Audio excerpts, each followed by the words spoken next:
This week, we're going to be installing a KW V3 coilover kit with KW's hydraulic lift system to this Porsche 997 GT3. I'm Parm, you're watching CAS TV, let's go.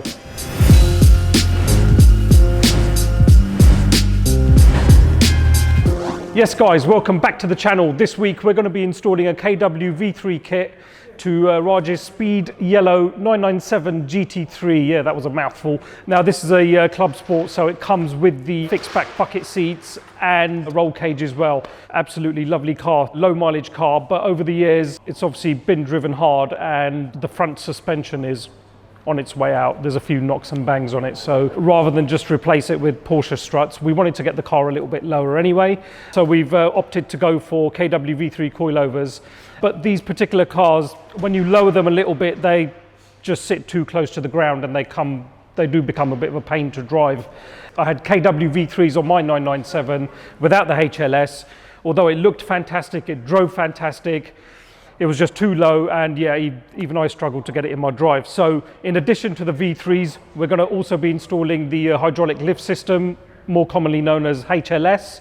HLS kit comes as a complete kit. You get everything that you possibly would need, the wiring harnesses, you get all the braided hoses for the hydraulic fluid. You also get a push button to activate the HLS as well, which I believe will light up once it's all connected. Looks really cool, that.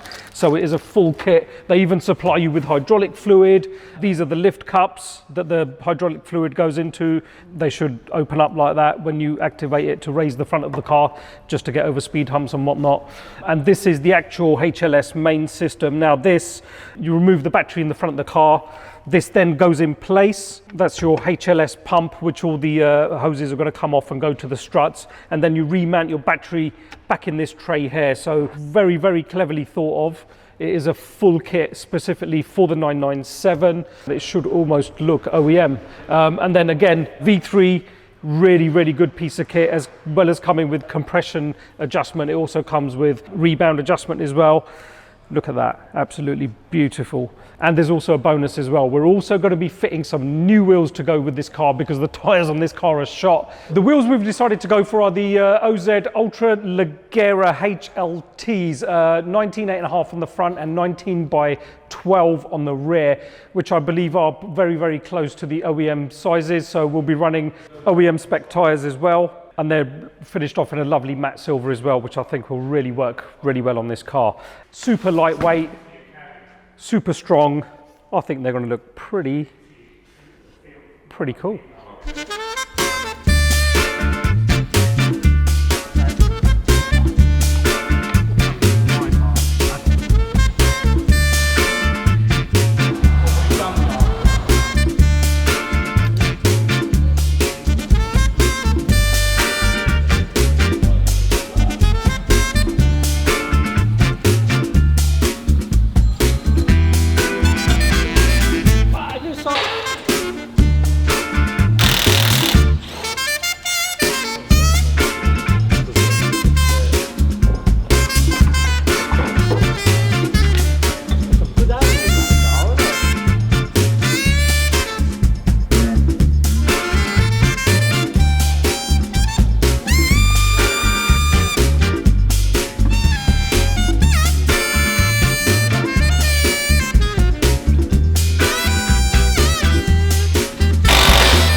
So the KW V3s are now fully fitted with the HLS system, and I'm just about to go out for a first drive in it.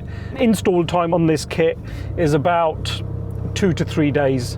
I did drive this car when it had the standard suspension. I mean, I wouldn't say it was because it wasn't. I just found it a little bit too harsh, and also this car's been on a couple of NC 500 runs, and typically on B roads, the front splitter's got smashed to pieces, or it has seen better days. But now we have the capability to raise the front end and you know, get into your driveway or over speed humps and whatnot.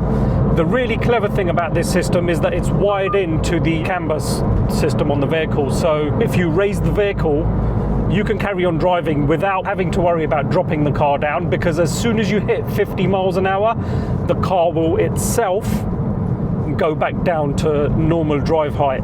And now that I'm actually in the vehicle driving it, wow, this feels absolutely brilliant. I actually prefer the drive on the KWs.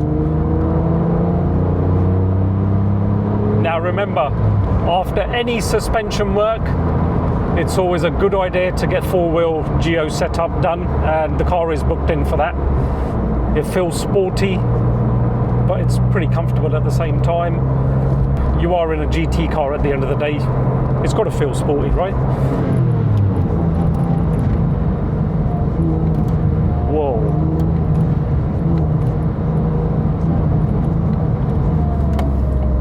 That handles really well, although the geometry is still not done. Once the geo's done, it will handle a lot better. The rear end is a little bit sketchy at the moment due to the geometry, but oh yeah, I'm happy with that. Now I'm using a road that I regularly use for test drives, and it normally is very bumpy, and when you've got a rubbish suspension setup, you can feel the bumps, and you can actually feel the tram lines in the road in the dual carriageway as well.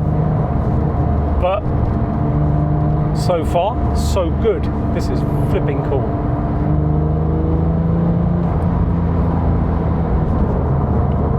I'm happy with that. Let's get back to the unit, and I'll show you some. Well, we'll show you how far up the lift goes. I think it's about an inch and a half. The real biting point for me was that I thought initially you had to press the button to lower the car down, but you don't need to worry, because as soon as you hit 50 mile an hour, the car goes down itself. So yeah, and that's all done through the CAN signals, so that's really, really cool. KW really have gone to town with this.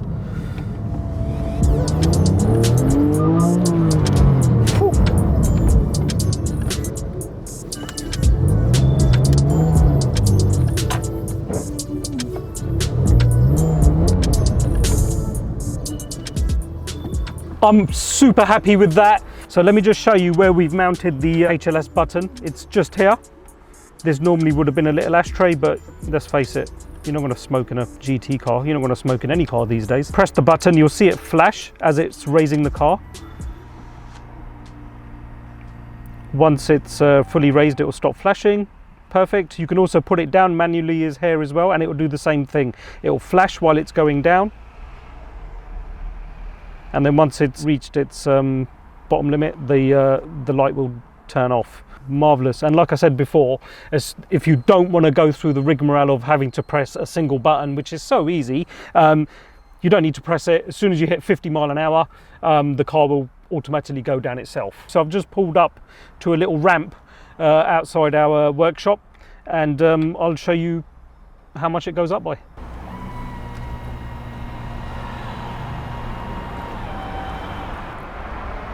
There we have it. And if you have a look at the wheel arch, this is your raised height, and then there we go, back down it comes. So when you open up, you can't tell anything different, and if you literally take the battery cover off, there you go. So you remove the battery, put the battery tray in with this already mounted, stick your battery back in, and that's it, job done. Then you just got to wire up the lines, do a bit of wiring, do the wiring for the CAN bus, and you're good to go. Really, really clever, really well thought of, really well engineered. Now, the OEM Porsche suspension on a GT car never was going to be rubbish, but I just think this is that little bit better, and obviously it gives you the convenience factor of being able to raise the front end of the car, because the 997s, unless it was a very, very late GT Let me ask the man who knows a little bit more about Porsches. Raj, am I right in saying that 997s never came with nose lift unless it was a GT2? No, 997.2 came with nose lift as an option. As an option. Gen 1 didn't. I was told by the man in the know, Richie, Porsche Reading, that most people, because they don't drive their 997.2s, the GT3 RSs, the nose lift fails. Okay. Because it has some sort of fluid. Yeah. And the pump sees. Okay. So hopefully this is better than the stock kit because it's made by KW. Okay. I think it's a lot better than when I last time drove it. Okay. It's a lot more comfortable. The Porsche coilovers that came on this from factory were never going to be rubbish. No, they were great. They were great, but they were tired. They were tired, so they needed changing anyway. So why not just go for KW V3s, which are that much better, and then add the HLS, which gives you the convenience factor of not smashing your front lip, and they've gone bloody expensive now, haven't they? Yeah, so that front lip I've smashed a few times, and for those people in the know would realise that lip should be a lot longer. All we've done is every time I smashed it, I've just cut it back. But there's no more cutting back left now. Oh, yeah. I mean, it's normally a lot deeper. Yeah, we've just cut it back, shaved it back. Oh, and you mainly destroyed the front lip on B roads, wasn't it? When you went B-road plus. Yeah, when you went to NC 500. Scotland. That's when most of the damage happened. And how is it normally? How was meant to be driven? How was it going into your driveway? Because I know you had to kind of. I have to go in at a slight angle because my driveway is on an incline. Yeah. But now I'll still go in an angle, but I won't catch the lip. You won't need to slow right down. Yeah, I won't catch the lip, and obviously speed humps. Yeah. I can just slow down, nose lift, as you do with modern day cars like the 992 GT3. Yeah. Perfect. So Raj is going to get the car geoed tomorrow, and we'll probably get your opinion on it. But for now, that's enough from me. I love that system. Who knows? Maybe I can get a GT3 and put HLS on it. But we'll see. Let's see what happens. Anyway, nice one, boss. He doesn't need to because it's cheaper for him just to walk across the road, pinch the keys. Happy days. Right, that's it from me, and I'll see you in the next video.